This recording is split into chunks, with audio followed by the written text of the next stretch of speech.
Cari amici, bentornati a un nuovo unboxing del D'Agostini Beatles, ormai è diventato un appuntamento fisso.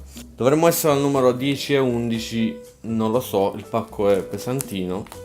Io e Cristoforo vi salutiamo, fa caldo e procediamo.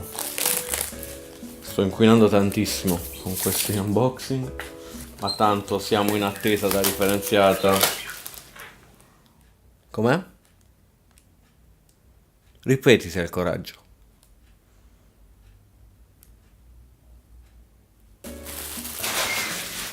Dai. Questa cosa della D'Agostini di mandare i dischi in ordine assolutamente a cazzo di cane, la vogliamo dire. Tra l'altro ho anche scoperto che per quanto riguarda i doni, la versione UK ne contiene di più. Tipo c'è una cornice, è bello che c'è scritto non vi diamo quello che vedete, cioè vi diamo solamente sta cornice che tipo puoi andare ai cinesi e prenderla allo stesso prezzo. Allora questo mese abbiamo questi due dischi, non abbiamo regalo perché nessuno ci vuole bene. A Hard Day's Night, la colonna sonora dell'omonimo film. Questo disco in Italia è uscito col nome di Tutti per Uno. Tutti per Uno. A Hard Day's Night. Tutti per uno. C'è questa copertina molto semplice, ci sono loro, è vero, sono d'accordo, che fanno facce sceme. Sono d'accordissimo, Cristoforo. Il retro contiene dei crediti, delle scritte da parte di questo Tony Barrow. Le prime 7, se non sbaglio, sono quelle poi contenute nel film vero e proprio. Carino, Il film è carino. Devo dire che non è una perla immancabile, però funziona bene. Mentre le altre due erano comunque state composte per il film, ma non sono mai state utilizzate, non si sa perché. Vabbè, ci sono loro, credo, con scatti dal set. Cioè, cos'è questa cosa qua? Chi? Boh. Mentre il secondo disco è una compilation di singoli, se non ricordo male. Si chiama 1962-1966. Cristoforo, tutto adesso devi fare. Vuoi farlo tu l'unboxing? Vuoi parlare tu?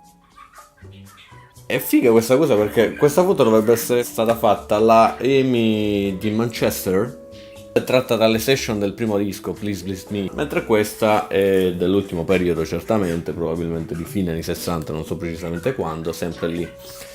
Per far vedere, no, il passaggio, la grandezza, il fatto di diventare grandi, no?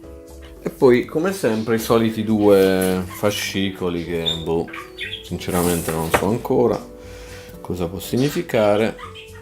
Ci sono le scene del film, John Lennon con i suoi stupidissimi occhiali perché lui era un nerd del cavolo, però carina questa foto in studio. Nel 1964 ci sembrava di lavorare una settimana intera ogni giorno. George Harrison.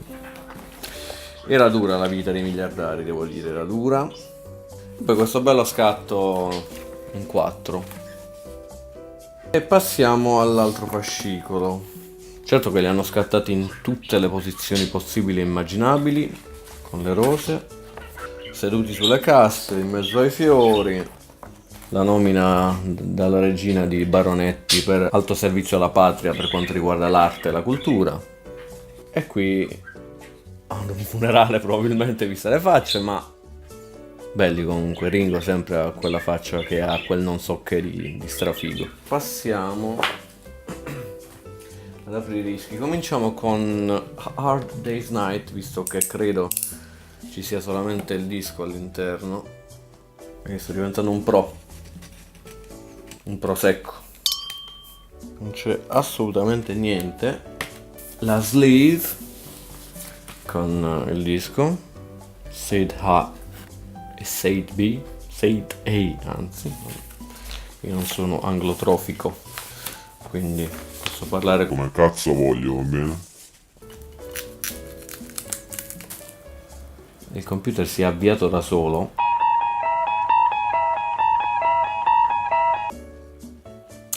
Una bella immagine. Non so quanto si veda, cerco di andare più dietro possibile. Una bella immagine da quando erano dei pischelli a 4 anni dopo che sono diventati dei vecchiacci assurdi, non si sa per quale motivo, però sai, è successo stanca. All'interno ci sta questo foglione, bello plasticoso, che racconta un po', da quello che vedo, i vari passi temporali della band, una specie di timeline. Ah, perché non ci sono le sleeve normali, ci sono queste sleeve di cartone che contengono i testi dei brani presenti sui dischi.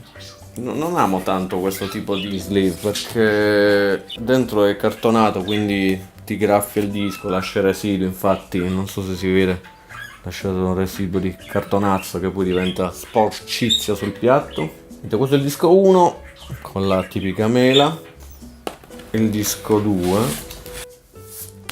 Voilà, sento l'elettricità statica a manetta proprio.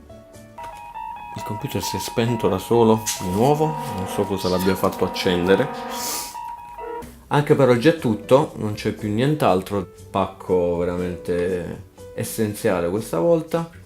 Ci vediamo quando farà veramente caldo, credo il mese prossimo, con i prossimi numeri che non ho idea di quali siano. Come ha detto lui, pace.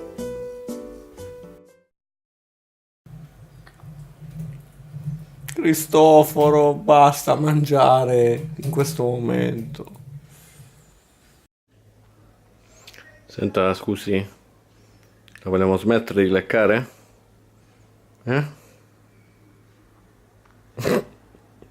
Your next stop, the Twilight Zone.